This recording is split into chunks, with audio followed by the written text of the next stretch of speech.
This is the ultimate guide to propagating and multiplying your Monstera deliciosa or Swiss cheese plant so you can have more of these gorgeous plants for free. I'm going to show you the full process of how to take cuttings, what happens when the cuttings grow roots, and then how to pop the rooted cuttings up properly so you don't kill them and throw away all your hard work. I say hard work, but honestly this is all relatively straightforward provided we get the basic things right. We'll cover it all in this video.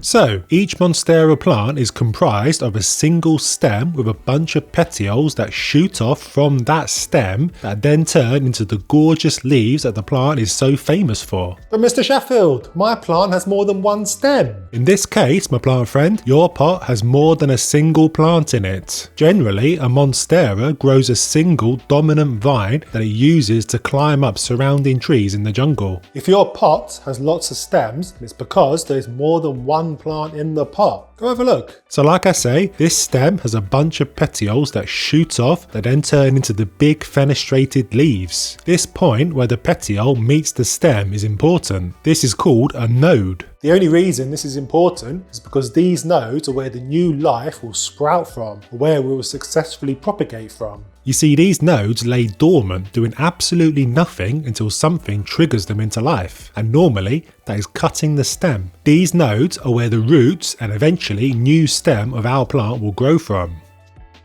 So, the aim of the game with propagating a Monstera is to locate a node on the stem of your plant and cut underneath it. Now you could, if you wanted to, take a big piece of stem off the plant with 3, 4 or 5 nodes and cut them all into individual cuttings. All you'd need to do is cut underneath each node and then just trim off the piece of stem above the node on each cutting to tidy it up a bit. The aim of the game is to have one leaf per cutting. When you do this though, it's a good idea to see if you can locate a dormant bud on each section. You should be able to spot them easily enough. They're little oval markings that are usually slightly raised. This is the new stem that will emerge and turn into the new plant. So we don't want to cut into this or even cut it off the cutting. We want to make sure we leave this intact. If we don't, then we are removing the new growth point of the plant and the cutting might fail.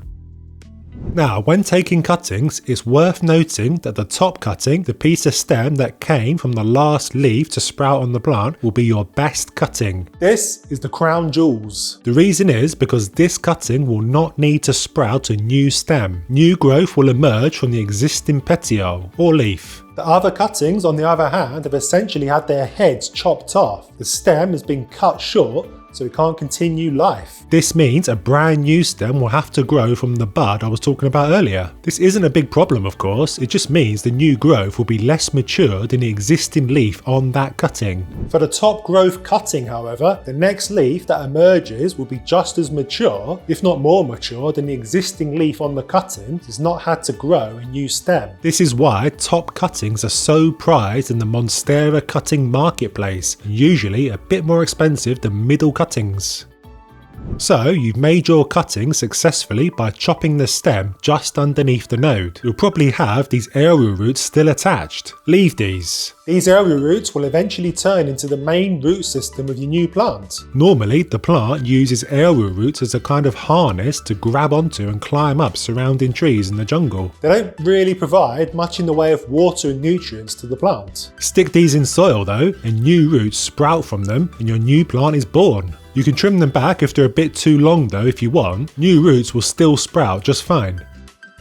Of course, as with any surgical procedure, it's always a good idea to not use crusty pruners when doing the job. This only risks introducing bacteria to the wound of the cutting, and this will only kill it further down the line. I give mine a quick wash with good old fairy liquid before operating on any of my plants. Lots of folks sterilise their pruners, and I'll leave it up to you whether you want to go that far. I don't think it's that necessary personally. So you've now got your cuttings. Where do we put them? Well, there are lots of options, and honestly the choice is yours, as long as the medium you use is inert. Inert just means lacking in nutrients. You see, cuttings don't have roots yet, so can't draw on any nutrients that might be in the medium you use. It's why we don't add fertiliser to the water if it's water that we're using. So yes, water is a good option, as well as perlite, sphagnum moss, or even just good old soil. All of them will work just fine. I guess it just boils down to how nosy you are. Popping your cuttings into a vase of water is great because you can easily watch the progress of the roots. Stick them into some dirt and not so much. So I do prefer water personally. I can keep track of my cuttings, and if no roots have started to sprout in months, I know I need to change something. The only tricky thing with water is that the cutting will grow water roots. Roots that have adapted to grow in water and not soil. This can make transplanting the rooted cuttings from water to soil tricky. There is an adaptation period that needs some careful consideration, but we'll come back to that later in the video. But just putting your cuttings straight into soil is the safest bet. No need to do any transferring business, you see. All you do is just relax and wait for new stems to start emerging. Whatever medium you've used, you should place your cutting somewhere nice and bright, but outside of direct sunlight. Direct sunlight will fry your cuttings. The cuttings need tons of light to turn into energy to start growing new roots, so the more light the better. If it's been months since you took your cuttings and there's still no action, then chances are they're not in bright enough light. And I always recommend a grow light for propagating plants. Roots really do take off under grow lights, mainly because you get to play God and have total control of how much light they get and for how long. And I have mine on for at least 12 hours a day. I love using Sansi grow lights because they're full spectrum, powerful, and have never let me down. And you can bag yourself a juicy 10% discount off all their lights using my code in the description to this video.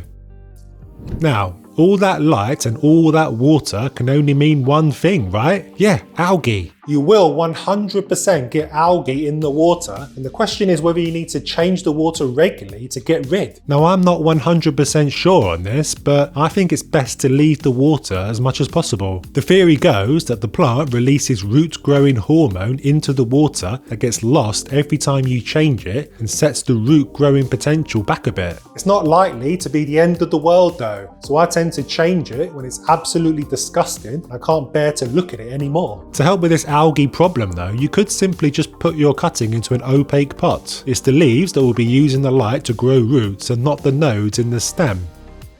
So how long does it actually take for these bad boys to start growing some roots then? Well, like I say, it depends on how much light you've got to offer them, but sat underneath a Sansi grow light, mine normally take about 3 or 4 weeks. Monstera do tend to be slower to grow roots than other plants in my experience. I mean, Tradescantia will grow roots in a matter of days, but don't panic when this doesn't happen to your Monstera, it's just not possible. On my windowsill, I've even had to wait a couple of months for any action. As long as the stems and leaves remain healthy, it really doesn't matter. Roots will eventually come, so don't lob them in the bin after only a month. So I've had these cuttings in this vase of water for a good 3 months now, and as you can see, I've got some nice roots here. As I was saying earlier, you can see the secondary roots have started to sprout from the aerial root. It was the aerial root that got the party started. And this is exactly what you want to see. Nice, plump, healthy roots that aren't turning black or anything. Now these bad boys are ready to be potted up, and that's exactly what I'm going to show you now. But how do you know when it's time to pot up? Well, there's no hard and fast rule here. There just wants to be some decent roots, normally at least 2 or 3 inches in length before you pot them on. This makes sure there is enough root tissue to continue growing and not so small that they simply just die or break off when you do so. Now potting them up into soil is actually optional, you don't have to do so. Monsteras will happily continue to grow in water provided you change the water every so often and give them some nutrients in the form of hydroponic fertilizer. The choice is yours, but I guess most folks will want to pop them up into soil. So how do we do that successfully without destroying all our hard work? First and foremost, you need to be careful and not a fat-fingered ape like I try my hardest not to be. You don't want to accidentally break any roots off. That just sets everything back. Not the end of the world, but just not ideal. Next, you want to choose a soil mix that is nice and chunky and suitable for indoor plants. A chunky mix is one that has bits of perlite, coconut husk or bark that creates lots of air pockets in the soil so that the roots can breathe. Yes, Roots need oxygen just as much as you and me, my plant friend. I use soil mixes from Sci Botanica and I highly recommend them. They've got a mix for pretty much all plant types on their website, and I've got a link to a 10% discount in the description, so well worth a look for all your future soil needs. At this point, it's well worth considering whether you want to add a moss pole to the pot nice and early for the plant to latch onto and grow up. Getting a pole in early is a great thing for your Monstera. It means the roots can grow into the pole, support itself and grow larger and larger leaves. It's not vital, of course, it's just an added bonus to get it done early. You can keep your Monstera sprawling if you want. Now that you've potted up your cutting into the pot and you propagate it in water, you'll need to make sure that you keep the soil nice and moist for the first month or so. This is so the water roots can adapt to the soil and not dry and die off. Keep it moist by topping it up with water every week. Of course, this isn't an issue if you propagate it in soil.